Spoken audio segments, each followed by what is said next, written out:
ਵਾਹਿਗੁਰੂ ਜੀ ਕਾ ਖਾਲਸਾ ਵਾਹਿਗੁਰੂ ਜੀ ਕੀ ਫਤਿਹ। परम सन्मानयोग सतगुरु जी दे हजूर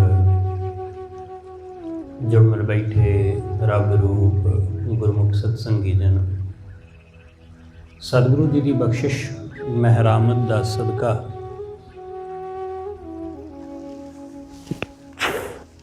गुरु चरणों विच जुड़ के बहन का समा नसीब होया। गुरु दे दर जुड़ के वाहिगुरु नाल जुड़न दा सांझ पाउण दा निमाणा जिहा यतन कर रहे हैं। सतगुरु रहमत करदिआं समझाउंदे ने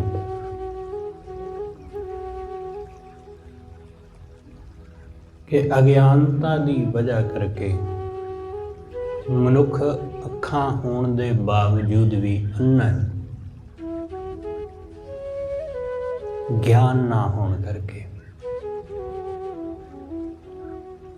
ते ज्ञान तो बिना बंदे दी हालत अन्ने बंदे वर्गी है।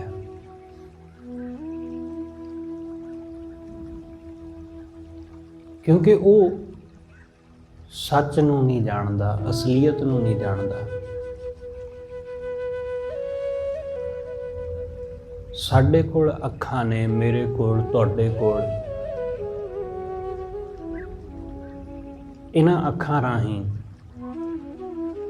सानू पुछना नहीं पैंदा किसी कोलों कि मैनू बाहर दा राह विखा दिओ। जदों समाप्ति होवेगी असीं किसे नू नहीं पुछांगे, चुपचाप उठांगे ते दरवाजे तो बाहर निकल जावांगे। पर अन्ना आदमी वो उठेगा, पर वो किसी ना किसी नू पुछेगा, कोई ना कोई सहारा लभेगा जिहदे राहीं वो दरवाजा लभ सके बाहर जाण लई।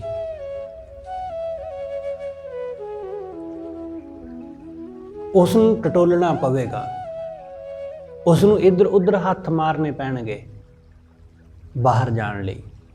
सुजाखे बंदे नू जिहदे कोल अखां हैगियां उसनू पुछण दी जरूरत नहीं, वो उठदा ते बाहर चलिया जांदा है।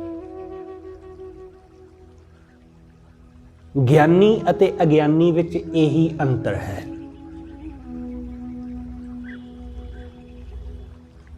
ज्ञानवान आदमी अते ज्ञानहीन आदमी इन्ना को फर्क रखते हैं।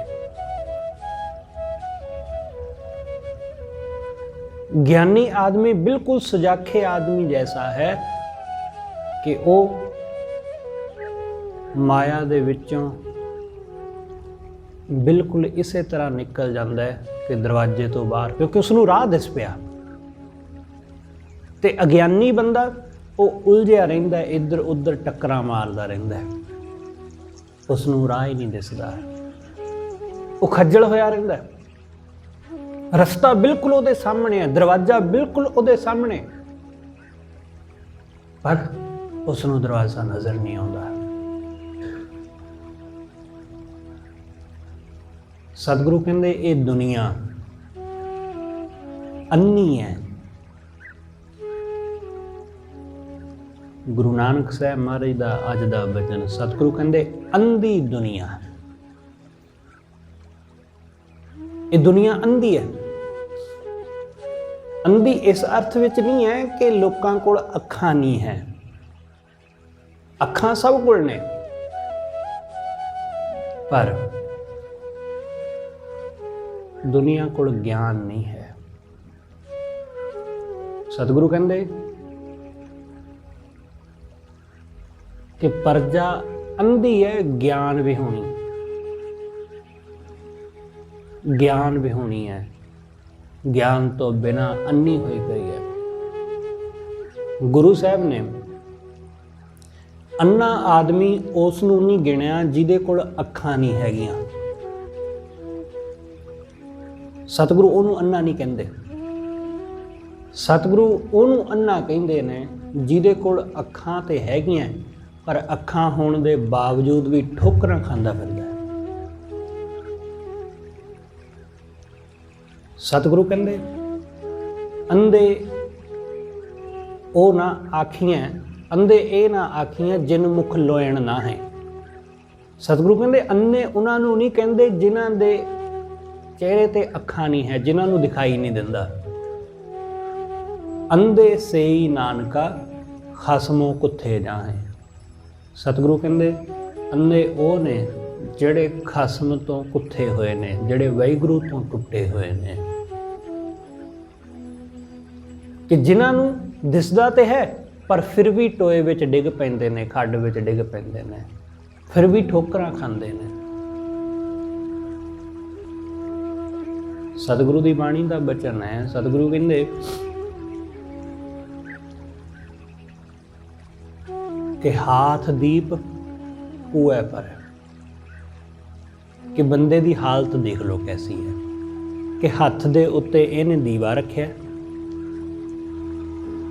ਰੌਸ਼ਨੀ ਇਹਦੇ ਹੱਥ ਵਿੱਚ ਹੈ, ਪਰ ਫਿਰ ਵੀ ਇਹ ਬੰਦਾ ਖੂਹ ਵਿੱਚ ਡਿੱਗਦਾ ਹੈ। ਸਤਿਗੁਰੂ ਕਹਿੰਦੇ ਮਨ ਜਾਣਤ ਸਭ ਬਾਤ, ਜਾਣਤ ਹੀ ਔਗਣ ਕਰੈ, ਆਹੇ ਕੀ ਕੁਸਲਾਤ ਹਾਥ ਦੀਪ ਕੂਏ ਪਰ। ਸਤਿਗੁਰੂ ਕਹਿੰਦੇ ਕਾਹਦੀ ਸਿਆਣਪ, ਕਾਹਦੀ ਰੌਸ਼ਨੀ ਕਿ ਹੱਥ ਵਿੱਚ ਦੀਵਾ ਪਰ ਫਿਰ ਵੀ ਖੂਹ ਵਿੱਚ ਡਿੱਗਦਾ ਹੈ।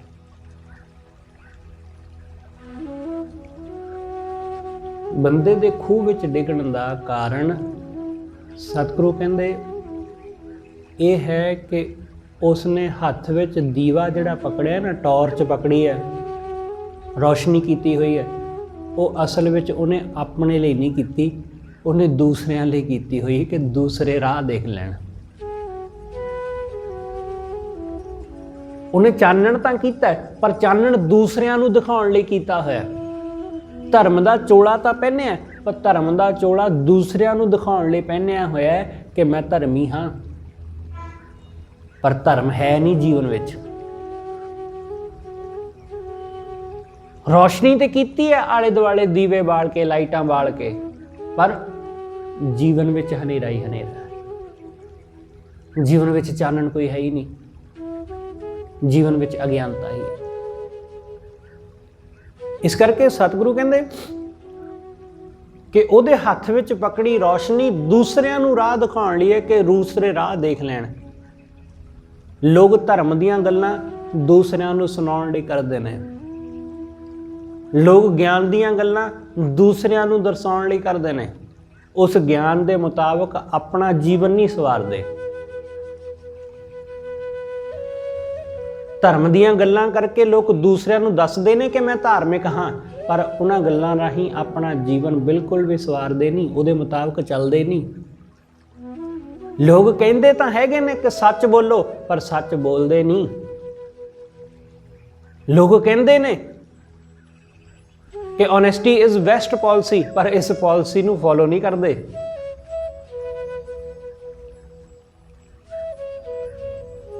ਇਸ ਲਈ ਹੱਥ ਵਿੱਚ ਦੀਵਾ ਹੈ ਪਰ ਦੀਵਾ ਦੂਸਰਿਆਂ ਲਈ ਹੈ।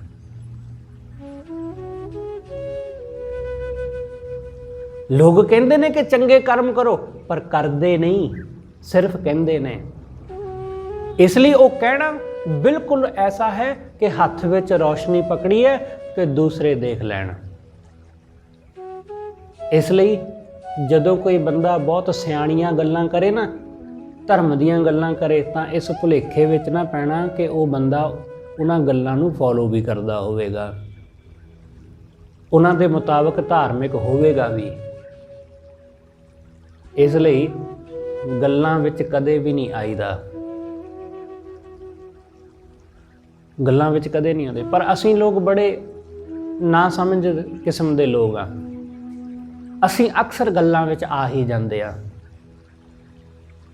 ਜਿਵੇਂ ਲੀਡਰਾਂ ਦੀਆਂ ਗੱਲਾਂ ਵਿੱਚ ਆ ਜਾਂਦੇ ਆ, ਉਹ ਹਰ ਵਾਰੀ ਸਾਨੂੰ ਧੋਖਾ ਦੇ ਜਾਂਦੇ ਨੇ, ਉਹ ਹਰ ਵਾਰੀ ਸਾਨੂੰ ਲਾਰੇ ਲਾ ਜਾਂਦੇ ਨੇ ਕਿ ਇਸ ਵਾਰੀ ਐਜੂਕੇਸ਼ਨ ਦੇ ਉੱਤੇ ਕੰਮ ਕਰਾਂਗੇ, ਹੈਲਥ ਸਿਸਟਮ ਦੇ ਉੱਤੇ ਕੰਮ ਕਰਾਂਗੇ, ਨੌਕਰੀਆਂ ਦੇਵਾਂਗੇ। ਉਹ ਸਾਨੂੰ ਗੱਲਾਂ ਕਰਕੇ ਭਰਮਾ ਲੈਂਦੇ ਨੇ, ਅਸੀਂ ਉਹਨਾਂ ਦੀਆਂ ਗੱਲਾਂ ਵਿੱਚ ਆ ਜਾਂਦੇ ਹਾਂ, ਕੰਮ ਕੋਈ ਹੁੰਦਾ ਨਹੀਂ। ਅਗਲੀ ਵਾਰੀ ਫਿਰ ਉਹ ਇਹੀ ਕਹਿੰਦੇ ਨੇ। ਇਸ ਤਰ੍ਹਾਂ ਕਈ ਸਾਲਾਂ ਤੋਂ ਐਸਾ ਹੀ ਹੋ ਰਿਹਾ ਹੈ। ਹੁਣ ਵੀ ਇਹੀ ਕੁਛ ਹੈ, ਹੁਣ ਵੀ ਬਿਲਕੁਲ ਐਸਾ ਹੀ ਹੈ। ਅਸੀਂ ਉਹਨਾਂ ਦੀਆਂ ਗੱਲਾਂ ਵਿੱਚ ਆ ਗਏ ਹਾਂ ਤੇ ਆ ਜਾਵਾਂਗੇ ਹੁਣ ਵੀ। ਅਸੀਂ ਭੁਲਾ ਜਾਂਦੇ ਹਾਂ ਕਿ ਸਾਡੇ ਨਾਲ ਕੀ ਹੋਇਆ, ਕਿਵੇਂ ਪੜ੍ਹ ਲਿਖ ਕੇ ਵੀ ਅਸੀਂ ਧੱਕੇ ਖਾਦੇ, ਅਖੀਰ ਕਰਜ਼ਾ ਲੈ ਕੇ ਆਪਣੇ ਬੱਚਿਆਂ ਨੂੰ ਬਾਹਰ ਭੇਜਣਾ ਪਿਆ। ਅਸੀਂ ਭੁੱਲ ਜਾਂਦੇ ਹਾਂ, ਭੁੱਲ ਜਾਂਦੇ ਆ ਅਸੀਂ, ਪਰ ਸਮਝ ਨਹੀਂ ਪਾਉਂਦੇ ਜੀਵਨ ਨੂੰ। ਇਸ ਲਈ ਅਸੀਂ ਲੋਕ ਗੱਲਾਂ ਵਿੱਚ ਆ ਜਾਂਦੇ ਆ, ਜਿਹੋ ਜਿਹਾ ਕੋਈ ਕਹਿੰਦਾ ਉਹੋ ਜਿਹਾ ਮੰਨ ਲੈਂਦੇ ਆ। ਇਸ ਲਈ ਜੇ ਕੋਈ ਬੰਦਾ ਕਹਿੰਦਾ ਜੀ ਮੈਂ ਬਹੁਤ ਸੱਚਾ ਆਦਮੀ ਆ, ਅਸੀਂ ਮੰਨ ਲੈਂਦੇ ਆ ਕਿ ਹਾਂ ਹੋਵੇਗਾ ਭਾਈ। ਕਿਸੇ ਦੀਆਂ ਵੀ ਗੱਲਾਂ ਵਿੱਚ ਆ ਜਾਂਦੇ ਆ। ਇੱਥੋਂ ਤੱਕ ਕਿ ਟੀਵੀ ਰਾਹੀਂ ਆਉਣ ਵਾਲੀ ਐਡਵਰਟਾਈਜ਼ਮੈਂਟ, ਅਸੀਂ ਉਹਨਾਂ ਵਿੱਚ ਵੀ ਆ ਜਾਂਦੇ ਆ। ਉਹ ਸਾਨੂੰ ਜੋ ਕਹਿੰਦੇ ਨੇ ਕਿ ਭਾਈ ਆਹ ਸਾਬਣ ਖਰੀਦੋ, ਅਸੀਂ ਖਰੀਦ ਲੈਂਦੇ ਆ। ਆਹ ਟੂਥਪੇਸਟ ਦੰਦਾਂ ਵਾਸਤੇ ਬਹੁਤ ਵਧੀਆ, ਇਹਨੂੰ ਖਰੀਦੋ, ਅਸੀਂ ਖਰੀਦ ਲੈਂਦੇ ਆ। ਉਹ ਵਧੀਆ ਹੈ ਜਾਂ ਨਹੀਂ, ਇਹ ਫੈਸਲਾ ਅਸੀਂ ਕਦੇ ਨਹੀਂ ਕਰਦੇ। ਹਾਂ, ਫਲਾਣੇ ਫਿਲਮ ਸਟਾਰ ਨੇ ਇਹਦੀ ਐਡ ਕੀਤੀ ਹੈ ਤਾਂ ਵਧੀਆ ਹੋਣਾ। ਅਸੀਂ ਲੋਕ ਗੱਲਾਂ ਵਿੱਚ ਆ ਜਾਂਦੇ ਹਾਂ। ਅਸੀਂ ਆਪਣੀ ਮੱਤ, ਆਪਣੀ ਸਿਆਣਪ, ਆਪਣੀ ਸੂਝ ਦਾ ਇਸਤੇਮਾਲ ਕਦੇ ਵੀ ਨਹੀਂ ਕਰਦੇ। ਇਸ ਕਰਕੇ ਸਤਿਗੁਰੂ ਨੇ ਕਿਹਾ ਕਿ ਇਹ ਦੁਨੀਆ ਅੰਨੀ ਹੈ, ਅੰਧੀ ਦੁਨੀਆ। ਸਤਿਗੁਰੂ ਕਹਿੰਦੇ ਅੰਧੀ ਹੈ ਅੱਖਾਂ ਹੋਣ ਦੇ ਬਾਵਜੂਦ ਵੀ। ਇਹ ਆਪਣੀ ਅੱਖ ਨਾਲ ਨਹੀਂ ਦੇਖਦੇ, ਇਹ ਦੂਸਰੇ ਦੀ ਅੱਖ ਨਾਲ ਦੇਖਣਾ ਚਾਹੁੰਦੇ ਨੇ। ਕਿ ਕਿਸੇ ਹੋਰ ਬੰਦੇ ਨੇ ਕਹਿ ਦਿੱਤਾ ਕਿ ਇਹ ਵਧੀਆ ਹੈ ਜੀ, ਠੀਕ ਹੈ ਮੰਨ ਲੈਂਦੇ ਹਾਂ, ਚਲੋ। ਅਸੀਂ ਦੂਸਰਿਆਂ ਦੀਆਂ ਅੱਖਾਂ ਤੇ ਯਕੀਨ ਕਰਨਾ ਚਾਹੁੰਦੇ ਹਾਂ। ਤੁਸੀਂ ਉਹ ਕਹਾਣੀ ਸੁਣੀ ਹੋਵੇਗੀ ਇੱਕ ਅੰਨੇ ਆਦਮੀ ਦੀ। ਠੀਕ ਸੀ ਉਹ, ਪਹਿਲਾਂ ਅੰਨਾ ਨਹੀਂ ਸੀ, ਪਰ ਇੱਕ ਐਕਸੀਡੈਂਟ ਵਿੱਚ ਉਹਦੀਆਂ ਅੱਖਾਂ ਚਲੀਆਂ ਗਈਆਂ। ਚੰਗਾ ਵਧੀਆ ਉਹਦਾ ਵੱਡਾ ਪਰਿਵਾਰ ਸੀ। ਪਰਿਵਾਰ ਨੇ ਕਿਹਾ ਕਿ ਤੁਹਾਡੀਆਂ ਅੱਖਾਂ ਦਾ ਇਲਾਜ ਹੋ ਜਾਏਗਾ। ਅਸੀਂ ਡਾਕਟਰ ਨੂੰ ਪੁੱਛਿਆ, ਥੋੜਾ ਖਰਚਾ ਹੋਏਗਾ ਪਰ ਤੁਹਾਡੀਆਂ ਅੱਖਾਂ ਠੀਕ ਹੋ ਜਾਣਗੀਆਂ। ਉਸਨੇ ਕਿਹਾ ਕਿ ਹੁਣ ਮੈਂ ਬੁੱਢਾ ਹੋ ਗਿਆ। ਅੰਨੇ ਆਦਮੀ ਨੇ, ਬੁੱਢਾ ਹੋ ਗਿਆ, ਹੁਣ ਮੈਂ ਕੀ ਕਰਾਂਗਾ ਅੱਖਾਂ ਦਾ, ਦੇਖ ਲਿਆ ਬਹੁਤ ਕੁਛ। ਤੁਹਾਡੀਆਂ ਮੇਰੇ ਪੁੱਤਾਂ ਦੀਆਂ, ਪੋਤਿਆਂ ਦੀਆਂ, ਦੋਹਤਿਆਂ ਦੀਆਂ ਅੱਖਾਂ ਮੇਰੀਆਂ ਹੀ ਤਾਂ ਅੱਖਾਂ ਨੇ। ਮੇਰੀ ਪਤਨੀ ਹੈਗੀ ਹੈ, ਤੁਸੀਂ ਮੇਰੇ ਬੱਚੇ ਹੈਗੇ ਹੋ, ਮੇਰੇ ਭਰਾ ਹੈਗੇ ਨੇ, ਮੇਰੀਆਂ ਭੈਣਾਂ ਨੇ, ਮੇਰਾ ਸਾਰਾ ਐਡਾ ਵੱਡਾ ਪਰਿਵਾਰ ਹੈ। ਇਹ ਤੁਹਾਡੀਆਂ ਅੱਖਾਂ ਮੇਰੀਆਂ ਹੀ ਤਾਂ ਅੱਖਾਂ ਨੇ। ਮੈਨੂੰ ਹੁਣ ਕੀ ਲੋੜ ਹੈ ਹੋਰ ਕਾ? ਪਤਾ ਨਹੀਂ ਕਿੰਨਾ ਕੁ ਜੀਵਨ ਹੈਗਾ ਹੈ, ਸਮਾਂ ਹੈਗਾ ਹੈ ਕਿ ਨਹੀਂ ਹੈਗਾ, ਰੱਬ ਜਾਣੇ। ਇਸ ਲਈ ਛੱਡੋ, ਕੀ ਖਰਚਾ ਕਰਨਾ, ਪੈਸੇ ਖਰਾਬ ਕਰਨੇ ਨੇ। ਪਤਾ ਨਹੀਂ ਖਰਚਾ ਕਰਕੇ ਅੱਖਾਂ ਠੀਕ ਹੋਣ ਵੀ ਨਾ ਹੋਣ, ਛੱਡੋ ਪਰਾਂ। ਧੀਆਂ ਪੁੱਤਾਂ ਨੇ, ਪੋਤਿਆਂ ਨੇ ਬੜਾ ਕਿਹਾ ਪਰ ਬਾਪੂ ਮੰਨਿਆ ਨਹੀਂ। ਉਹਨਾਂ ਨੇ ਕਿਹਾ ਠੀਕ ਹੈ ਭਾਈ, ਜਿਵੇਂ ਇਹਨਾਂ ਦੀ ਮਰਜ਼ੀ ਹੈ ਫਿਰ ਠੀਕ ਹੈ। ਕੁਝ ਕੁ ਸਮਾਂ ਗੁਜ਼ਰਿਆ, 6 ਮਹੀਨੇ, ਸਾਲ ਲੰਘ ਗਿਆ। ਵਾਹਿਗੁਰੂ ਦੀ ਖੇਡ ਐਸੀ ਕਿ ਉਹਨਾਂ ਦੇ ਘਰ ਅੱਗ ਲੱਗ ਗਈ। ਅੱਗ ਲੱਗ ਗਈ। ਜਦੋਂ ਅੱਗ ਲੱਗੀ ਤਾਂ ਜਿਹੜੇ ਤਾਂ ਦੇਖਦੇ ਸਨ, ਜਿਨ੍ਹਾਂ ਦੀਆਂ ਅੱਖਾਂ ਬਿਲਕੁਲ ਸਾਬਤ ਸਨ, ਉਹ ਸਭ ਅੱਗ ਲੱਗਣ ਤੇ ਘਰੋਂ ਬਾਹਰ ਨਿਕਲ ਕੇ ਚਲੇ ਗਏ। ਸਭ ਘਰੋਂ ਬਾਹਰ ਹੋ ਗਏ। ਜਦੋਂ ਪੂਰੀ ਤਰ੍ਹਾਂ ਘਰ ਮੱਚ ਰਿਹਾ ਸੀ, ਫਿਰ ਖਿਆਲ ਆਇਆ ਕਿ ਬਾਪੂ, ਇੱਕ ਦੂਸਰੇ ਨੂੰ ਪੁੱਛਦੇ ਨੇ, ਤੂੰ ਲੈ ਆਇਆ ਸੀ ਉਹਨਾਂ ਨੂੰ, ਤੂੰ ਕੱਢ ਲਿਆਂਦਾ ਸੀ। ਇੱਕ ਦੂਸਰੇ ਨੂੰ ਸਾਰੇ ਪੁੱਛ ਰਹੇ ਨੇ, ਪਰ ਕਿਸੇ ਨੇ ਕੱਢ ਕੇ ਨਾ ਲਿਆਂਦਾ। ਉਹ ਅੰਦਰ ਹੀ ਸੜ ਕੇ ਮਰ ਗਿਆ। ਉਹ ਜਿਹੜਾ ਕਹਿੰਦਾ ਸੀ ਕਿ ਤੁਹਾਡੀਆਂ ਅੱਖਾਂ ਮੇਰੀਆਂ ਹੀ ਤਾਂ ਅੱਖਾਂ ਨੇ, ਪਤਨੀ ਦੀਆਂ ਅੱਖਾਂ ਮੇਰੀਆਂ ਤਾਂ ਅੱਖਾਂ ਨੇ, ਬੱਚਿਆਂ ਦੀਆਂ ਅੱਖਾਂ ਮੇਰੀਆਂ ਤਾਂ ਅੱਖਾਂ ਨੇ, ਪੋਤਿਆਂ ਦੀਆਂ ਅੱਖਾਂ ਮੇਰੀਆਂ ਤੇ ਅੱਖਾਂ ਨੇ, ਇਹਨਾਂ ਰਾਹੀਂ ਦੇਖ ਲਊਂਗਾ ਮੈਂ। ਪਰ ਇਸ ਮੁਸੀਬਤ ਦੇ ਸਮੇਂ ਵਿੱਚ ਪੁੱਤਾਂ ਦੀਆਂ ਪੋਤਿਆਂ ਦੀਆਂ ਅੱਖਾਂ ਕੰਮ ਨਾ ਆਈਆਂ, ਪਤਨੀ ਦੀਆਂ ਅੱਖਾਂ ਕੰਮ ਨਾ ਆਈਆਂ, ਕਿਉਂਕਿ ਜਿਹਦੇ ਕੋਲ ਵੀ ਅੱਖ ਸੀ, ਅੱਗ ਲੱਗੀ ਤੇ ਉਹ ਦਰਵਾਜ਼ਾ ਦੇਖ ਕੇ ਨਿਕਲ ਗਏ। ਤੇ ਉਹਦੇ ਕੋਲ ਅੱਖ ਨਹੀਂ ਸੀ, ਉਹ ਟਟੋਲਦਾ ਰਿਹਾ ਪਰ ਰਾਹ ਨਾ ਲੱਭਾ ਤੇ ਸੜ ਕੇ ਮਰ ਗਿਆ। ਦੂਸਰੇ ਦੀਆਂ ਅੱਖਾਂ ਸਾਨੂੰ ਰਾਹ ਨਹੀਂ ਵਿਖਾ ਸਕਦੀਆਂ, ਦੂਸਰੇ ਦੀਆਂ ਅੱਖਾਂ ਸਾਨੂੰ ਅੱਗ ਵਿੱਚ ਸੜਨ ਤੋਂ ਬਚਾ ਨਹੀਂ ਸਕਦੀਆਂ। ਆਪ ਦੀਆਂ ਹੀ ਅੱਖਾਂ ਚਾਹੀਦੀਆਂ। ਇਸ ਲਈ ਦੂਸਰਾ ਬੰਦਾ ਉਹ ਜਿੰਨਾ ਮਰਜ਼ੀ ਜਿਸ ਵਧੀਆ ਰਾਹ ਤੇ ਚੱਲ ਰਿਹਾ ਹੋਵੇ, ਜੋ ਮਰਜ਼ੀ ਕਰ ਰਿਹਾ ਹੋਵੇ, ਉਹਦੇ ਵਾਸਤੇ ਵਧੀਆ, ਉਹਦੇ ਲਈ ਚੰਗਾ, ਪਰ ਅਸੀਂ ਵੀ ਉਹਦੇ ਮਗਰ ਲੱਗ ਕੇ ਉਸੇ ਤਰ੍ਹਾਂ ਕਿ ਜੀ ਠੀਕ ਹੈ ਇਹ ਚੱਲ ਪਿਆ ਤੇ ਅਸੀਂ ਵੀ ਇਸੇ ਰਾਹ ਤੇ ਚੱਲ ਪਵਾਂਗੇ, ਚੰਗਾ ਹੋਵੇਗਾ। ਇਸ ਤਰ੍ਹਾਂ ਨਹੀਂ ਹੁੰਦਾ। ਅੰਨੇ ਬਣ ਕੇ ਕਿਸੇ ਦੇ ਮਗਰ ਨਹੀਂ ਲੱਗਿਆ ਜਾ ਸਕਦਾ। ਇਸ ਕਰਕੇ ਸਤਿਗੁਰੂ ਸਮਝਾਉਂਦੇ, ਸਤਿਗੁਰੂ ਕਹਿੰਦੇ ਭਾਈ ਇਹ ਦੁਨੀਆ ਅੰਨੀ ਹੈ, ਇਹ ਆਪਣੀਆਂ ਅੱਖਾਂ ਤੋਂ ਕੰਮ ਨਹੀਂ ਲੈਂਦੀ, ਇਹ ਦੂਸਰਿਆਂ ਦੀਆਂ ਅੱਖਾਂ ਦੇ ਆਸਰੇ ਟਿਕੀ ਹੋਈ ਹੈ। ਇਹ ਆਪਣੀ ਬੁੱਧੀ ਤੋਂ ਕੰਮ ਨਹੀਂ ਲੈਂਦੀ, ਇਹ ਦੂਸਰਿਆਂ ਦੀ ਬੁੱਧੀ ਤੇ ਨਿਰਭਰ ਕਰਦੀ ਹੈ। ਇਸ ਕਰਕੇ ਸਤਿਗੁਰੂ ਕਹਿੰਦੇ ਸਾਹਿਬ ਉਹ ਵਾਹਿਗੁਰੂ ਹੀ ਸੁਜਾਨ ਹੈ, ਉਹੀ ਸੁਜਾਖਾ ਹੈ। ਉਸ ਵਾਹਿਗੁਰੂ ਨੂੰ ਜਾਣ। ਅੰਧੀ ਦੁਨੀਆ ਅੰਧੀ ਹੈ, ਸਾਹਿਬ ਜਾਣ। ਉਸ ਸਾਹਿਬ ਨੂੰ ਜਾਣੋ, ਉਸ ਵਾਹਿਗੁਰੂ ਨੂੰ ਜਾਣੋ। ਨਾਨਕ ਨਾਮ ਬਿਟੋਂ ਕੁਰਬਾਨ। ਸਤਿਗੁਰੂ ਕਹਿੰਦੇ ਮੈਂ ਵਾਹਿਗੁਰੂ ਦੇ ਨਾਮ ਤੋਂ ਕੁਰਬਾਨ ਜਾਂਦਾ ਹਾਂ। ਮੈਂ ਪਰਮੇਸ਼ਰ ਦੇ ਨਾਮ ਤੋਂ ਸਦਕੇ, ਵਾਹਿਗੁਰੂ ਦਾ ਨਾਮ ਹੀ ਸਭ ਕੁਝ ਹੈ। ਉਸ ਵਾਹਿਗੁਰੂ ਦੇ ਨਾਮ ਨਾਲ ਜੁੜੋ। ਇਹ ਦੁਨੀਆ ਅੰਧੀ ਹੈ, ਉਸ ਸਾਹਿਬ ਨੂੰ ਪਹਿਚਾਣੋ। ਦੁਨੀਆ ਮਗਰ ਲੱਗਣ ਦੀ ਲੋੜ ਨਹੀਂ, ਉਸ ਵਾਹਿਗੁਰੂ ਮਗਰ ਲੱਗੋ। ਸਤਿਗੁਰੂ ਕਹਿੰਦੇ ਤਾਲ ਮਦੀਰੇ ਘਟ ਕੇ ਘਾਟ। ਤਾਲ ਮਦੀਰੇ ਕਿ ਤਾਲ ਘੁੰਗਰੂ ਤੇ ਆਵਾਜ਼ੇ, ਪੈਰਾਂ ਵਿੱਚ ਪਏ ਘੁੰਗਰੂ ਛੈਣੇ। ਸਤਿਗੁਰੂ ਕਹਿੰਦੇ ਘਟ ਕੇ ਘਾਟ, ਹਿਰਦੇ ਦੇ ਜਿਹੜੇ ਘਟ ਦੇ ਘਾਟ, ਬੰਦੇ ਦੇ ਮਨ ਦੇ ਸੰਕਲਪ ਵਿਕਲਪ, ਜਿਹੜੇ ਬੰਦੇ ਦੇ ਮਨ ਦੇ ਸੰਕਲਪ ਵਿਕਲਪ ਨੇ ਨਾ, ਜੋ ਸਾਡੇ ਮਨ ਵਿੱਚ ਉੱਠਦੇ ਰਹਿੰਦੇ ਨੇ ਸੰਕਲਪ, ਕਈ ਤਰ੍ਹਾਂ ਦੀਆਂ ਵਿਚਾਰਾਂ, ਕਈ ਤਰ੍ਹਾਂ ਦੀਆਂ ਗੱਲਾਂ, ਕਈ ਤਰ੍ਹਾਂ ਦੀਆਂ ਕਾਮਨਾਵਾਂ। ਸਤਿਗੁਰੂ ਕਹਿੰਦੇ ਇਹ ਮਨ ਵਿੱਚ ਵੱਜਦੇ ਤਾਲ ਨੇ, ਇਹ ਮਨ ਵਿੱਚ ਵੱਜਦੇ ਛੈਣੇ ਨੇ, ਇਹ ਘੁੰਗਰੂ ਨੇ ਜਿਹੜੇ ਮਨ ਵਿੱਚ ਹਰ ਵੇਲੇ ਵੱਜਦੇ ਰਹਿੰਦੇ ਨੇ। ਇੱਕ ਚੀਜ਼ ਦੇ ਨਾਲ, ਇੱਕ ਗੱਲ ਦੇ ਨਾਲ ਹੋਰ ਗੱਲਾਂ ਜੁੜਦੀਆਂ ਜਾਂਦੀਆਂ ਨੇ, ਹੋਰ ਜੁੜਦੀਆਂ ਜਾਂਦੀਆਂ।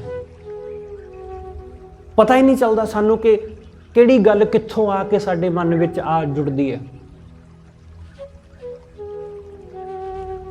ਕੋਈ ਕਿੱਧਰ ਦੀ ਕਿੱਧਰ ਸਾਡਾ ਮਨ ਚਲਿਆ ਜਾਂਦਾ ਹੈ। ਕਿਸੇ ਦਾ ਪਹਿਰਾਵਾ ਦੇਖ ਕੇ ਕਿਸੇ ਬੰਦੇ ਦੀ ਯਾਦ ਆ ਜਾਂਦੀ ਹੈ, ਉਹਦੇ ਤੋਂ ਗਾਂਹ ਹੋਰ ਪਾਸੇ ਜੁੜ ਜਾਂਦੇ ਆ, ਉਹਦੇ ਤੋਂ ਗਾਂਹ ਅਗਾਂਹ ਚਲੇ ਜਾਂਦੇ ਆ। ਇਸ ਤਰ੍ਹਾਂ ਲਗਾਤਾਰ ਸਾਡਾ ਮਨ ਇਹ ਹੋਰ ਲੜੀਆਂ ਜੋੜਦਾ ਰਹਿੰਦਾ। ਸੰਕਲਪ ਵਿਕਲਪ ਇਸੇ ਤਰ੍ਹਾਂ ਚੱਲਦੇ ਨੇ ਸਾਡੇ ਮਨ ਦੇ। ਇਸ ਤਰ੍ਹਾਂ ਹੀ ਸਤਿਗੁਰੂ ਕਹਿੰਦੇ ਤਾਲ ਮਦੀਰੇ ਘਟ ਕੇ ਘਾਟ। ਮਨ ਦੇ ਅੰਦਰ ਇਹ ਛੈਣੇ ਵੱਜਦੇ ਰਹਿੰਦੇ ਨੇ, ਇਹ ਤਾਲ ਵੱਜਦੇ ਰਹਿੰਦੇ ਨੇ, ਕਈ ਤਰ੍ਹਾਂ ਦੀਆਂ ਵਿਚਾਰਾਂ ਦੇ, ਗੱਲਾਂ ਦੇ। ਢੋਲਕ ਵੱਜ ਦੁਨੀਆ ਵਾਜੈ ਬਾਜ। ਢੋਲਕ ਮਤਲਬ ਢੋਲਕ, ਢੋਲਕੀ ਵੱਜਦੀ ਹੈ। ਦੁਨੀਆ ਦੇ ਮੋਹ ਦੀ, ਸੰਸਾਰ ਦੇ ਮੋਹ ਦੀ ਢੋਲਕ ਸਾਡੇ ਮਨ ਅੰਦਰ ਵੱਜਦੀ ਰਹਿੰਦੀ ਹੈ। ਕਿਉਂ ਵੱਜ ਰਹੀ ਹੈ ਹਰ ਵੇਲੇ? ਧੀਆਂ ਪੁੱਤਾਂ ਦੇ ਮੋਹ ਦੀ, ਚੀਜ਼ਾਂ ਦੇ ਮੋਹ ਦੀ, ਪੈਸੇ ਦੇ ਮੋਹ ਦੀ, ਘਰ-ਬਾਰ ਜ਼ਮੀਨਾਂ ਦੇ ਮੋਹ ਦੀ। ਸਤਿਗੁਰੂ ਕਹਿੰਦੇ ਇਹ ਢੋਲਕ ਬੰਦੇ ਦੇ ਮਨ ਅੰਦਰ ਵੱਜਦੀ ਹੈ, ਹਰ ਵੇਲੇ ਵੱਜਦੀ ਰਹਿੰਦੀ। दोलक दुनिया वाजै वाज, वाजे वजदे ने मोह दे। नारद नाचै कल का भाओ। नारद, नारद जिवें तुसीं नारद बारे सुनिया होवेगा, नारद दा करैक्टर ਉਹਦੇ ਬਾਰੇ ਪੜ੍ਹਿਆ ਹੋਵੇਗਾ ਜਾਂ ਟੀਵੀ ਦੇ ਵਿੱਚ ਉਹਦੇ ਬਾਰੇ ਵੇਖਿਆ ਹੋਣਾ ਕਿ ਉਹ ਆਪਣੇ ਹੱਥ ਦੇ ਵਿੱਚ ਛੈਣੇ ਲੈ ਕੇ ਉਹ ਇੱਧਰ ਉੱਧਰ ਕਦੇ ਕਿਤੇ ਨੱਚਦਾ ਫਿਰਦਾ ਹੈ, ਗਾਉਂਦਾ ਫਿਰਦਾ ਹੈ, ਛੈਣੇ ਵਜਾਉਂਦਾ ਫਿਰਦਾ, ਨਾਰਾਇਣ ਨਾਰਾਇਣ ਕਰਦਾ, ਕਦੇ ਇੱਧਰ ਕਦੇ ਉੱਧਰ। ਸਤਿਗੁਰੂ ਕਹਿੰਦੇ ਮਨ ਨਾਰਦ ਹੈ।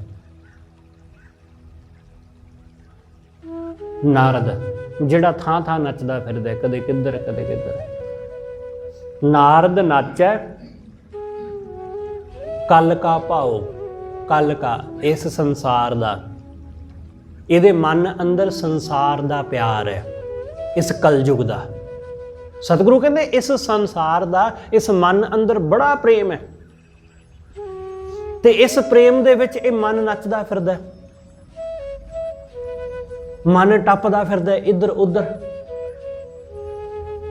ਉੱਧਰ ਦੌੜਦਾ ਫਿਰਦਾ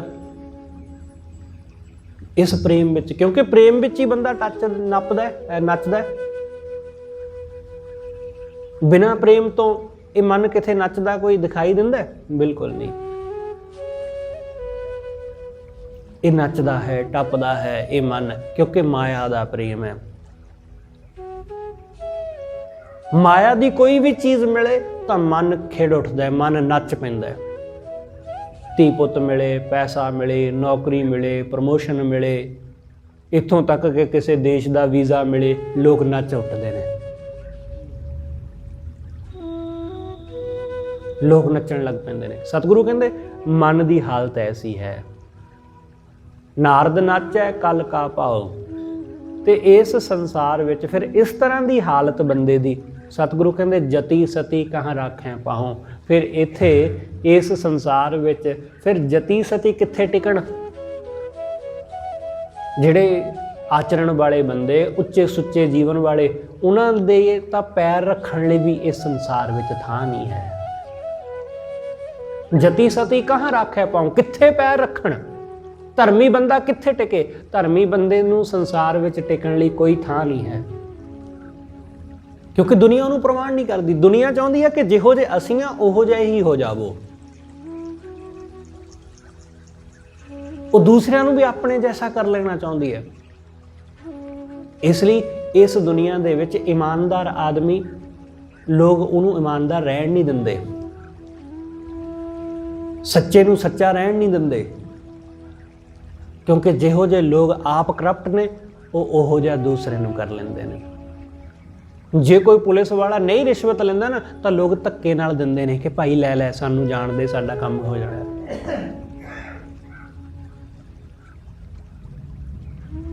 ਲੋਕ ਕਹਿੰਦੇ ਨੇ ਕੀ ਫਰਕ ਪੈਂਦਾ? ਇਸ ਲਈ ਤਾੜੀ ਇੱਕ ਹੱਥ ਨਾਲ ਕਦੇ ਨਹੀਂ ਵੱਜਦੀ, ਦੋਨੋਂ ਹੱਥ ਮਿਲਦੇ ਨੇ ਤਾਂ ਵੱਜਦੀ ਹੈ। ਸਤਿਗੁਰੂ ਕਹਿੰਦੇ ਇਸ ਦੁਨੀਆ ਵਿੱਚ ਜਤੀ ਸਤੀ ਨੂੰ, ਚੰਗੇ ਬੰਦਿਆਂ ਨੂੰ ਲੋਕ ਪੈਰ ਨਹੀਂ ਲਾਉਣ ਦਿੰਦੇ। ਇਸ ਲਈ ਇਮਾਨਦਾਰ ਆਦਮੀ ਉਹ ਇੱਕ ਥਾਂ ਟਿਕਦਾ ਨਹੀਂ ਕਦੇ। ਇਮਾਨਦਾਰ ਆਫੀਸਰ, ਇਮਾਨਦਾਰ ਲੀਡਰ, ਉਹਨੂੰ ਦੂਸਰੇ ਲੀਡਰ ਟਿਕਣ ਨਹੀਂ ਦਿੰਦੇ। ਇਮਾਨਦਾਰ ਆਫੀਸਰ ਨੂੰ ਉਹਨੂੰ ਨਾਲ ਦੇ ਆਫੀਸਰ, ਨਾਲ ਦਾ ਜਿਹੜਾ ਕਲੀਗ ਹੈ ਨਾ, ਉਹ ਨਹੀਂ ਟਿਕਣ ਦਿੰਦਾ, ਕਿਉਂਕਿ ਜੇ ਉਹ ਇਮਾਨਦਾਰੀ ਨਾਲ ਕੰਮ ਕਰੇਗਾ ਤਾਂ ਬਾਕੀਆਂ ਦੀ ਬੇਈਮਾਨੀ ਪ੍ਰਗਟ ਹੋ ਜਾਏਗੀ। ਇਸ ਕਰਕੇ ਉਹ ਕਹਿੰਦੇ ਅਸੀਂ ਵੀ ਖਾ ਰਹੇ ਹਾਂ, ਤੂੰ ਵੀ ਖਾ। ਫਿਰ ਉਹ ਵਿਚਾਰਾ ਕਿੱਥੇ ਕਰੇ? ਇਸ ਲਈ ਐਸੇ ਬੰਦਿਆਂ ਦੀ ਅਕਸਰ ਹੀ ਬਦਲੀ ਹੁੰਦੀ ਰਹਿੰਦੀ ਹੈ। ਉਹਨਾਂ ਨੂੰ ਇੱਕ ਥਾਂ ਤੋਂ ਦੂਸਰੀ ਥਾਂ ਤੁਰੇ ਹੀ ਰਹਿਣਾ ਪੈਂਦਾ ਹੈ। ਉਹ ਆਪਣਾ ਸਮਾਨ ਪੈਕ ਹੀ ਰੱਖਦਾ, ਕਦੇ ਇੱਧਰ ਕਦੇ ਉੱਧਰ, ਉਹ ਸਾਰਾ ਦੇਸ਼ ਘੁੰਮ ਲੈਂਦਾ।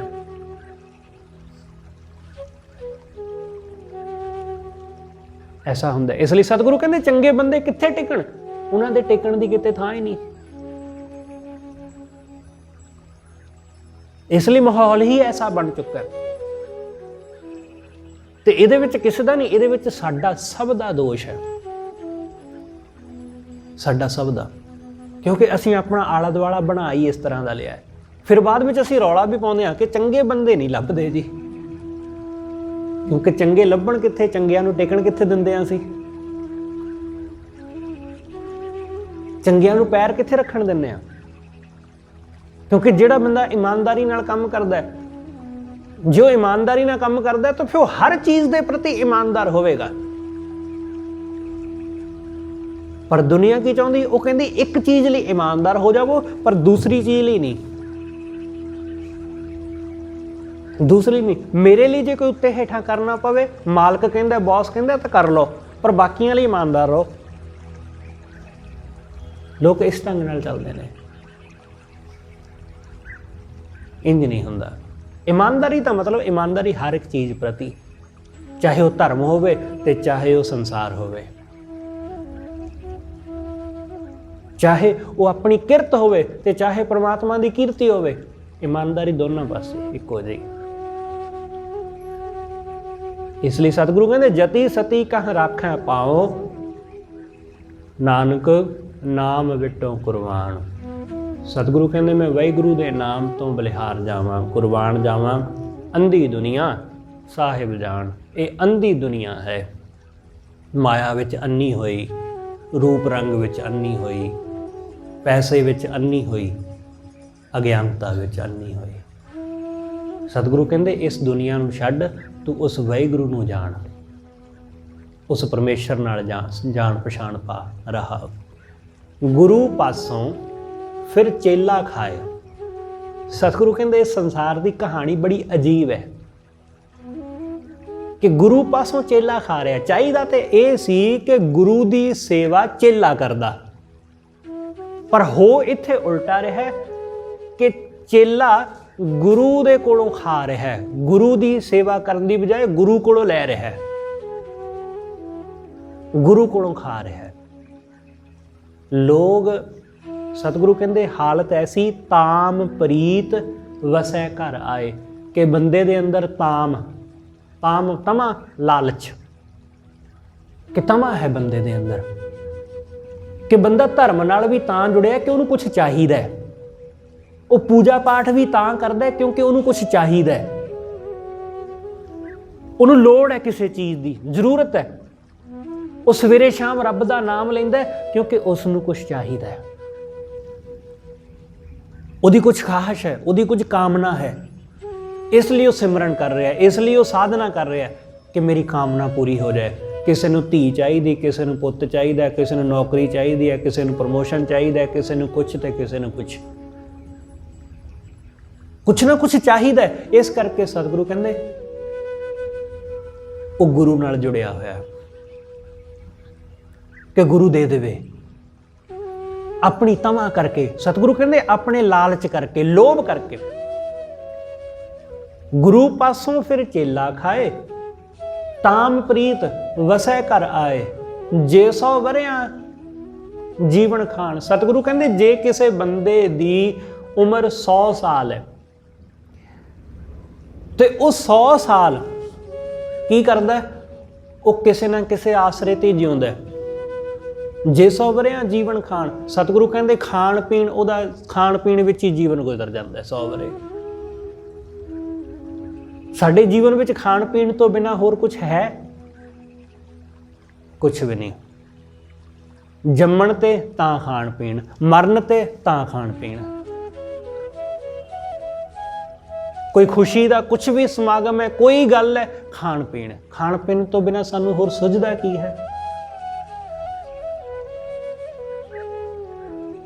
सतगुरु कहते खाण पीण तक खाना ही बंदे ने जीवन समझ लिया।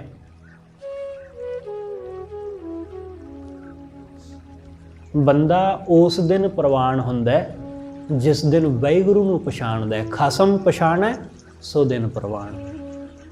वाहिगुरू नूं जिस दिन पछाण लैंदा है बंदा, उस दिन प्रवान हुंदा है। पर सतगुरु कहते बंदा की करदा है? बंदा सिर्फ खाने नाल जुड़िया होया, उन्होंने गुरु नाल कोई मतलब नहीं है, उन्होंने सिर्फ खाण नाल मतलब है। इसलिए बहुते लोग उन्होंने कीर्तन नाल, कथा नाल कुछ लेना देना नहीं है। ਉਹਨਾਂ ਨੂੰ ਗੁਰੂ ਦੇ ਸਮਾਗਮ ਨਾਲ ਕੋਈ ਲੈਣਾ ਦੇਣਾ ਨਹੀਂ, ਗੁਰਪੁਰਬ ਨਾਲ ਕੋਈ ਲੈਣਾ ਦੇਣਾ ਨਹੀਂ। ਉਹਨਾਂ ਨੂੰ ਬਸ ਇਹ ਹੈ ਕਿ ਲੰਗਰ ਜਦੋਂ ਸ਼ੁਰੂ ਹੋਵੇਗਾ ਉਦੋਂ ਆ ਜਾਵਾਂਗੇ। ਸਤਿਗੁਰੂ ਕਹਿੰਦੇ ਖਾਣੇ ਤੱਕ ਸੀਮਤ ਨੇ ਲੋਕ, ਸਿਰਫ ਖਾਣ ਪੀਣ ਬਸ, ਹੋਰ ਕੁਛ ਨਹੀਂ। ਸਤਿਗੁਰੂ ਕਹਿੰਦੇ ਭਾਈ ਖਸਮ ਨੂੰ ਨਹੀਂ ਪਛਾਣਦੇ, ਗੁਰੂ ਨੂੰ ਨਹੀਂ ਪਛਾਣਦੇ, ਬਸ ਗੁਰੂ ਦੇ ਰਾਹੀਂ ਉਹ ਖਾਣ ਤੱਕ ਜੁੜੇ ਨੇ ਕਿ ਹਾਂ ਗੁਰੂ ਦੇ ਘਰ ਪ੍ਰੋਗਰਾਮ ਕੋਈ ਨਾ ਕੋਈ ਚੱਲਦਾ ਰਹੇ ਤੇ ਖਾਣਾ ਪੀਣਾ ਤੁਰਿਆ ਰਹੇਗਾ। ਬਸ ਇੱਥੋਂ ਤੱਕ ਸਤਿਗੁਰੂ ਕਹਿੰਦੇ ਬੰਦੇ ਦੀ ਬਿਰਤੀ ਹੈ। ਦਰਸ਼ਨ ਦੇਖਿਆ ਦਇਆ ਨਾ ਹੋਏ। ਬੰਦਾ ਕਿਸੇ ਦਾ ਦਰਸ਼ਨ ਕਰਦਾ, ਕਿਸੇ ਨੂੰ ਦੇਖਦਾ, ਉਹਦੀ ਹਾਲਤ ਦੇਖਦਾ, ਪਰ ਬੰਦਾ ਐਡਾ ਕੁ ਕਠੋਰ ਹੈ ਕਿ ਦੇਖਣ ਦੇ ਬਾਵਜੂਦ ਵੀ ਇਹਦੇ ਅੰਦਰ ਦਇਆ ਨਹੀਂ ਪੈਦਾ ਹੁੰਦੀ। ਦਰਸ਼ਨ ਦੇਖਿਆ, ਦਰਸ਼ਨ ਕਰਨ ਨਾਲ, ਦੇਖਣ ਨਾਲ ਦਇਆ ਨਾ ਹੋਏ, ਬੰਦੇ ਦੇ ਅੰਦਰ ਦਇਆ ਹੀ ਨਹੀਂ ਹੁੰਦੀ। ਕੋਈ ਬੰਦਾ ਤੜਫ ਰਿਹਾ, ਉਹਨੂੰ ਦੇਖ ਕੇ ਦਇਆ ਹੀ ਨਹੀਂ ਪੈਦਾ ਹੁੰਦੀ, ਤਰਸ ਹੀ ਨਹੀਂ ਆਉਂਦਾ। ਲੋਕ ਤੜਫਦੇ ਰਹਿੰਦੇ ਨੇ ਸੜਕ ਦੇ ਕਿਨਾਰੇ, ਕਿਸੇ ਦਾ ਐਕਸੀਡੈਂਟ ਹੋ ਜਾਂਦਾ ਪਰ ਕੋਈ ਦੇਖ ਕੇ ਉਹਦੇ ਤੇ ਦਇਆ ਨਹੀਂ ਕਰਦਾ, ਲੰਘ ਜਾਂਦੇ ਨੇ ਲੋਕ। ਸਤਿਗੁਰੂ ਕਹਿੰਦੇ ਦਰਸ਼ਨ ਦੇਖਿਆ ਦਇਆ ਨਾ ਹੋਏ, ਦਇਆ ਨਹੀਂ ਪੈਦਾ ਹੁੰਦੀ ਬੰਦੇ ਅੰਦਰ। ਬੰਦਾ ਐਡਾ ਕਠੋਰ ਹੈ। ਲੈ ਦਿੱਤੇ ਬਿਨ ਰਹੇ ਨਾ ਕੋਈ। ਸਤਿਗੁਰੂ ਕਹਿੰਦੇ ਦੁਨੀਆ ਦਾ ਸੰਬੰਧ ਲੈਣ ਦੇਣ ਤੱਕ ਸੀਮਤ ਹੈ, ਕਿ ਲੈਣ ਦੇਣ ਤੱਕ ਬਸ, ਹੋਰ ਕੁਛ ਵੀ ਨਹੀਂ। ਲੈ ਦਿੱਤੇ ਬਿਨ ਰਹੇ ਨਾ ਕੋਈ। ਸਤਿਗੁਰੂ ਕਹਿੰਦੇ ਲੈਣ ਦੇਣ ਬਿਨਾਂ ਕੋਈ ਹੈ ਹੀ ਨਹੀਂ। ਲੈਣ ਦੇਣ ਬਿਨਾਂ ਇੱਥੇ ਜੀਵਨ ਹੈ ਕੀ ਹੈ? ਕੁਛ ਵੀ ਨਹੀਂ ਹੈ ਲੈਣ ਦੇਣ ਤੋਂ ਬਿਨਾਂ। ਲੋਕ ਚੇਤੇ ਰੱਖਦੇ ਨੇ ਕਿ ਫਲਾਣਾ ਬੰਦਾ ਆਇਆ ਸੀ ਤਾਂ ਕੀ ਲੈ ਕੇ ਆਇਆ ਸੀ, ਅਸੀਂ ਉਹਦੇ ਜਾਵਾਂਗੇ ਤਾਂ ਕੀ ਲੈ ਕੇ ਜਾਵਾਂਗੇ। ਜਿਹੜਾ ਬੰਦਾ ਬਰਾਬਰ ਦਾ ਸ਼ਗਨ ਨਾ ਦੇਵੇ, ਲੋਕ ਉਹਦੇ ਨਾਲ ਨਾਰਾਜ਼ ਹੋ ਜਾਂਦੇ ਨੇ ਕਿ ਮੈਂ 1100 ਦਿੱਤਾ ਸੀ ਸ਼ਗਨ, ਉਸਨੇ 500 ਹੀ ਪਾਇਆ, ਹੁਣ ਨਹੀਂ ਅਗਲੀ ਵਾਰੀ ਜਾਣਾ ਉਹਨਾਂ ਦੇ ਪ੍ਰੋਗਰਾਮ ਤੇ। ਲੋਕ ਇਹੋ ਜਿਹੇ ਨੇ। ਸਤਿਗੁਰੂ ਕਹਿੰਦੇ ਲੈ ਦਿੱਤੇ ਬਿਨ ਰਹੇ ਨਾ ਕੋਈ। ਲੈਣ ਦੇਣ ਤੋਂ ਬਿਨਾਂ ਦੁਨੀਆ ਰਹਿੰਦੀ ਨਹੀਂ। ਇੱਥੇ ਲੈਣ ਦੇਣ ਦਾ ਹੀ ਸੰਬੰਧ ਹੈ ਸਾਡੇ ਸਮਾਜ ਵਿੱਚ, ਰਿਸ਼ਤੇਦਾਰੀਆਂ ਦਾ ਲੈਣ ਦੇਣ ਦਾ ਸੰਬੰਧ ਹੈ। ਤੁਸੀਂ ਕਿਸੇ ਰਿਸ਼ਤੇਦਾਰ ਨੂੰ ਤੋਂ ਪੈਸੇ ਮੰਗਣ ਤੇ ਇਨਕਾਰ ਕਰ ਦਿਓ ਤਾਂ ਫਿਰ ਦੇਖੋ, ਤੁਸੀਂ ਇਨਕਾਰ ਕੀਤਾ ਤਾਂ ਰਿਸ਼ਤਾ ਟੁੱਟ ਗਿਆ। ਤੁਸੀਂ ਕਹਿ ਦਿਓ ਕਿ ਭਾਈ ਮੇਰੀ ਹਾਲਤ ਵਧੀਆ ਨਹੀਂ ਹੈ, ਮੈਂ ਆਪ ਬੜੀ ਮੁਸ਼ਕਲ ਨਾਲ ਆਪਣਾ ਟਾਈਮ ਪਾਸ ਕਰਦਾ, ਉਹ ਕਹੇਗਾ ਝੂਠ ਬੋਲਦਾ ਕਿ ਚੰਗਾ ਭਲਾ ਤਾਂ ਹੈ, ਗੱਡੀ ਹੈ, ਘਰ ਹੈ, ਚੀਜ਼ਾਂ ਹੈਗੀਆਂ। ਉਹ ਸੰਬੰਧ ਤੋੜ ਲੈਂਦਾ, ਉਹ ਮਿਲਣਾ ਵਰਤਣਾ ਬੰਦ ਕਰ ਦਿੰਦਾ। ਕਿਉਂ? ਕਿਉਂਕਿ ਤੁਸੀਂ ਇਨਕਾਰ ਕਰ ਦਿੱਤਾ। ਇਸ ਲਈ ਜੇ ਤੁਸੀਂ ਦੇ ਦਿਓ ਤੇ ਇਹ ਵੀ ਪੱਕੀ ਗੱਲ ਹੈ ਕਿ ਦੇ ਦਿਓਗੇ ਰਿਸ਼ਤਾ ਤਾਂ ਵੀ ਟੁੱਟ ਜਾਣਾ ਜੇ, ਸੰਬੰਧ ਤਾਂ ਵੀ ਟੁੱਟ ਜਾਣਾ, ਕਿਉਂਕਿ ਬਾਅਦ ਵਿੱਚ ਉਹਨੇ ਪੈਸੇ ਲੈ ਕੇ ਮਿਲਣਾ ਨਹੀਂ। ਫਿਰ ਪੈਸੇ ਮੰਗੋਗੇ ਤਾਂ ਰਿਸ਼ਤਾ ਗਿਆ, ਰਿਸ਼ਤੇਦਾਰੀ ਗਈ ਜੇ ਪੈਸੇ ਵਾਪਸ ਮੰਗੋਗੇ। ਇਸ ਲਈ ਬਹੁਤੀਆਂ ਰਿਸ਼ਤੇਦਾਰੀਆਂ ਸਾਡੀਆਂ ਉਹ ਲੈਣ ਦੇਣ ਕਰਕੇ ਟੁੱਟ ਜਾਂਦੀਆਂ ਨੇ, ਮਿਲਣਾ ਵਰਤਣਾ ਬੰਦ ਕਰ ਜਾਂਦੇ ਨੇ ਲੋਕ। ਸਤਿਗੁਰੂ ਕਹਿੰਦੇ ਲੈ ਦਿੱਤੇ ਬਿਨ ਰਹੇ ਨਾ ਕੋਈ। ਇੱਥੋਂ ਤੱਕ ਹਾਲਤ ਹੈ ਕਿ ਰਾਜਾ ਨਿਆਂ ਕਰੇ ਹੱਥ ਹੋਏ। ਰਾਜਾ ਨਿਆਂ ਵੀ ਤਾਂ ਕਰਦਾ ਜੇ ਉਹਦੇ ਹੱਥ ਵਿੱਚ ਕੁਛ ਦਿਓ। ਸਤਿਗੁਰੂ ਕਹਿੰਦੇ ਉਹ ਵੀ ਨਿਆਂ ਤਾਂ ਕਰੇਗਾ, ਤੁਹਾਡੇ ਹੱਕ ਵਿੱਚ ਫੈਸਲਾ ਤਾਂ ਕਰੇਗਾ ਜੇ ਉਹਦਾ ਹੱਥ ਗਰਮ ਕਰੋਗੇ ਤਾਂ। ਰਾਜਾ ਨਿਆਂ ਕਰੇ ਹੱਥ ਹੋਏ। ਇਸ ਦੁਨੀਆ ਦੇ ਵਿੱਚ ਇਸ ਤੋਂ ਬਿਨਾਂ ਚੱਲਦਾ ਹੀ ਨਹੀਂ। ਨੌਕਰੀ ਚਾਹੀਦੀ ਹੈ ਤਾਂ ਰਿਸ਼ਵਤ ਦਿਓ, ਪੈਸੇ ਦਿਓ। ਕੋਈ ਛੋਟਾ ਮੋਟਾ ਕੰਮ ਕਰਾਉਣਾ ਹੈ ਤਾਂ ਪੈਸੇ ਦਿਓ। ਸਤਿਗੁਰੂ ਕਹਿੰਦੇ ਇੱਥੇ ਲੈ ਦਿੱਤੇ ਬਿਨਾਂ ਕੋਈ ਕੰਮ ਹੀ ਨਹੀਂ ਹੁੰਦਾ। ਇੱਥੇ ਲੈ ਦਿੱਤੇ ਬਿਨਾਂ ਗੱਲ ਹੀ ਨਹੀਂ ਬਣਦੀ। ਹਰ ਜਗ੍ਹਾ ਐਸਾ ਹੀ ਹੋ ਰਿਹਾ ਹੈ। ਹਰ ਸਾਂ ਕਹਿ ਖੁਦਾਏ ਨਾ ਮੰਨੈ ਕੋਈ। ਸਤਿਗੁਰੂ ਕਹਿੰਦੇ ਖੁਦਾ ਦਾ ਕਿਹਾ ਤਾਂ ਕੋਈ ਮੰਨਦਾ ਹੀ ਨਹੀਂ। ਪਰਮੇਸ਼ਰ ਦਾ ਕਿਹਾ, ਪਰਮਾਤਮਾ ਦਾ ਕਹਿਣਾ ਤਾਂ ਕੋਈ ਮੰਨਦਾ ਨਹੀਂ। ਗੁਰੂ ਜੋ ਕਹਿੰਦਾ ਉਹ ਕਹੀ ਜਾਂਦਾ, ਪਰ ਲੋਕ ਮੰਨਦੇ ਨਹੀਂ, ਲੋਕ ਸੁਣਦੇ ਨਹੀਂ, लोग कहते जरूर ने असी धार्मिक हाँ, लोग कहते जरूर ने असी मंदिर जाते हैं, गुरुद्वारे जाते हैं, सेवा करते हैं, पर अपने गुरु पीर की मनदा कोई भी नहीं। सतगुरु कहते कह खुदाए ना माने कोई, अपने खुदा दी अपने गुरु की गल तो कोई भी नहीं मानता। मानस मूरत नानक नाम। सतगुरु कहते जिहड़ियां बंदे दी मूरत है ना, मानस मूरत, ये सिर्फ नाम दी ही मूरत है। नाम दा ही बंदा रह गया बस, हुण ये नाम दा ही मनुख रह गया। मानस मूरत नानक नाम। सतगुरु कहते हे नानक, ये आदमी सिर्फ नाम दा ही मनुख है, बस सिर्फ नाम दा ही। मनुखां वाले काम दे बिल्कुल नहीं है। गुरु अर्जन देव महाराज कहते ना कि करतूत पशु की मानस जात। बंदे दियां करतूतां पशुआं वालियां ने, इहदे काम पशुआं वाले ने, देखण नूं बंदा है जानवर, जानवरां नालों घट थोड़ी ना। इसलिए सतगुरु कहते मानस मूरत नानक नाम, करनी कुत्ता, इहदी करनी इहदे काम कुत्तियां वाले ने। करनी कुत्ता दर फुरमान। जिमें कुत्ता रोटी की खातर दर दर ते फिरदा, रोटी की खातर पूछ हिलाउंदा, सतगुरु कहते बंदे की हालत ऐसी है, ये माया की खातर कुछ भी करने लई तैयार है।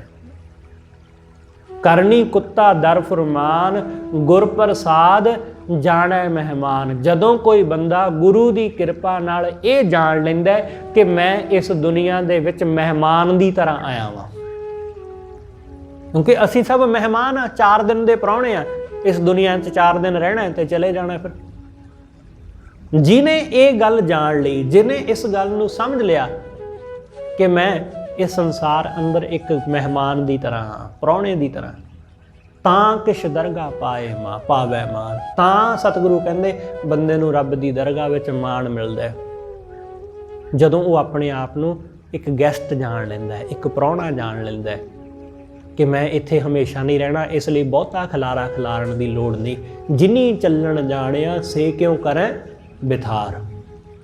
जिन्हां ने जानिया कि इस दुनिया चों तुर ही जाना है, सतगुरु कहते वो बहुता खिलारा नहीं खिलारते, वो बहुता विस्तार नहीं करते, क्योंकि उन्होंने जान लिया कि इस दुनिया में रहना ही नहीं, इस संसार में हमेशा नहीं जिउणा। इसलिए सतगुरु रहमत करे कि उस वाहिगुरू दी सोझी आ जाए सानू, उहदे नाम नाल उहदे कहे मुताबिक असी चल सकीए, उहदे नाम नूं अपने जीवन में वसा सकीए। तो ये संसार ये थोड़ चिरा है, सरां की तरह है कि 4 दिन रहना है तो फिर इत्थों तुर जाना है। होईयां भुल्लां दी खिमा सतगुरु जी अते आप सरबत संगत बख्शण जो।